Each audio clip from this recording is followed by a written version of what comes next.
শিশু তো শিশুই, আর সেখানে ওরা এলে এত আনন্দ হয়, যেমন করে একজন শিশুকে কোলে নিয়ে আমার আনন্দ হয়, ঠিক তেমনি ওদেরকে কোলে নিয়ে আসলে আনন্দ হয়। আর তাছাড়া এই যে এই দুজন ইন্দি বাচ্চা এসছে, হ্যাঁ।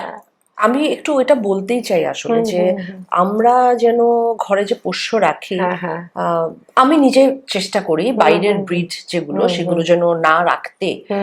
কারণ কিন্তু তারপরেও আমার কাছে 3টে বাচ্চা আছে, বেশিরভাগই তার রেস্কিউ আছে, এজন্যই আচ্ছা আমি আমার কাছে আচ্ছা আচ্ছা। রেখেছি। এবং আমার একটা ইন্দি বাচ্চা ছিল, ও এত টর্চার্ড এবং ট্রমাটাইজ ছিল ভীষণ রকম ভাবে। ওর নিউমোনিয়া হয়ে গেল, আমি ওকে বাঁচাতে পারলাম না, ঠিক ওর মতো ছিল দেখতে, ওর নাম জিমি।